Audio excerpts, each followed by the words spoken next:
ಮುಂದಿನ ರಾಶಿ ಕನ್ಯಾ ರಾಶಿ. ನಿಮ್ಮ ಕನ್ಯಾ ರಾಶಿಯವರಿಗೆ ಹೇಗಪ್ಪ ಇದೆ ಅಂತಂದರೆ, ರಾಶ್ಯಾಧಿಪತಿ ಬುಧ ಗ್ರಹ ಬಂದು ನಿಮಗೆ 8ನೇ ಮನೆಯಲ್ಲಿ ಕೂತ್ಕೊಂಡಿರ್ತಾನೆ. ಅದರಲ್ಲೂ 10ನೇ ಮನೆ ಅಧಿಪತಿನೂ ಬುಧ ಗ್ರಹನೇ ಆಗಿದ್ರು ಅವನು ಕೂಡ 8ನೇ ಮನೆಯಲ್ಲೇ ಇರ್ತಾನೆ. ನಿಮಗೆ ಸತತವಾಗಿ ಒಂದ್ರ ಮೇಲೆ ಒಂದು ಲಾಭ ಬರ್ತಾನೆ ಇರುತ್ತೆ.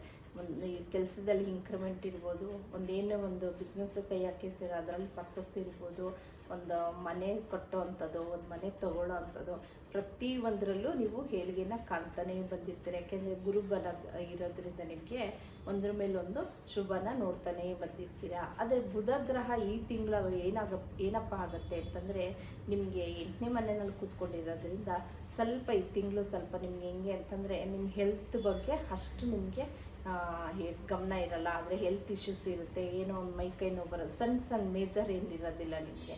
ಸಣ್ಣ ಪುಟ್ಟ ಒಂದು ಜ್ವರ ಬರೋವಂಥದ್ದು, ಒಂದೇನೋ ಬ್ಯಾಕ್ ಪೇನ್ ಬರೋವಂಥದ್ದು, ಈ ಥರ ಯಾವುದಾದ್ರೂ ಒಂದು ನಿಮಗೆ ಸಣ್ಣ ಪುಟ್ಟ ಬರ್ತಾನೆ ಇರುತ್ತೆ. ನಿಮಗೆ 15ನೇ ತಾರೀಕುವರೆಗೂ 15ನೇ ತಾರೀಕು ಕಳೆದ ನಂತರ ಬುಧ ಮತ್ತು ರವಿ ಗ್ರಹ ಎರಡೂ ಬಂದು ಯಾವಾಗ ನಿಮಗೆ 9ನೇ ಮನೆಗೆ ಬರ್ತಾನೆ ಆವಾಗ ಇದರಿಂದ ಕಮ್ಮಿ ಆಗುತ್ತೆ. ಆದರೆ ಕುಜಗ್ರಹ ಬಂದು ನಿಮಗೆ 8ನೇ ಮನೆಯಲ್ಲಿ ಕೂರೋದ್ರಿಂದ ಸ್ವಲ್ಪ ಮನೆಯಲ್ಲಿ ಒಂದು ಅಕ್ಕ ತಂಗಿರು, ಒಂದು ಫ್ರೆಂಡ್ಸ್ ಜೊತೆ, ಒಂದು ಅಕ್ಕಪಕ್ಕದವ್ರ ಜೊತೆ ಸ್ವಲ್ಪ ನಿಮಗೆ ಸಣ್ಣ ಪುಟ್ಟ ಮನಸ್ತಾಪಗಳು ಬರುತ್ತೆ. ಆದಷ್ಟು ಅದ್ರ ಬಗ್ಗೆ ಗಮನ ಕೊಟ್ಟು ನೀವು ಆದಷ್ಟು ಮಾತನ್ನು ಕಮ್ಮಿ ಮಾಡೋದು ಉತ್ತಮ ಅಂತಲೇ ಹೇಳ್ತೀನಿ. ನಿಮಗೆ ಇನ್ನು ಯಥೇಚ್ಛವಾಗಿ ಹಣಕಾಸಿನಲ್ಲಿ ಯಾವುದೇ ರೀತಿಯಾದ ತೊಂದರೆ ಅಂತೂ ಇರೋದಿಲ್ಲ ನಿಮಗೆ.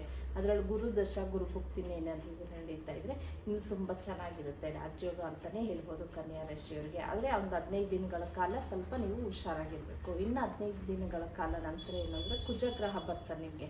ಕುಜ 8ನೇ ಮನೆಯಲ್ಲಿ ಕೂತ್ಕೊಂಡಾಗ ಅದು ತಿಂಗಳುಗಳ ಕಾಲ ಅಲ್ಲೇ ಇರೋದ್ರಿಂದ ಅವಾಗ ಸ್ವಲ್ಪ ಹುಷಾರಾಗಿರಬೇಕಾಗುತ್ತೆ. ನೀವು ಒಂದೂವರೆ ತಿಂಗಳುಗಳ ಕಾಲ ಅಲ್ಲೇ ಇರೋದ್ರಿಂದ ಸ್ವಲ್ಪ ಯಾವುದೇ ಒಂದು ಮನೆ ವಿಷಯದಲ್ಲಿರ್ಬೋದು, ಒಂದು ಭೂಮಿ ವಿಷಯದಲ್ಲಿರ್ಬೋದು, ಅದು ಅವನದೇ ಮನೆ ಆದರೂ ಕೂಡ ನಿಮಗೆ 8ನೇ ಮನೆ ಆಗೋದ್ರಿಂದ ಸ್ವಲ್ಪ ಅದರಿಂದ ಲಾಸ್ ಆಗೋವಂಥ ಸಾಧ್ಯತೆ ಜಾಸ್ತಿ ಇರುತ್ತೆ. ಅದ್ರ ಬಗ್ಗೆ ಗಮನ ಕೊಡಿ.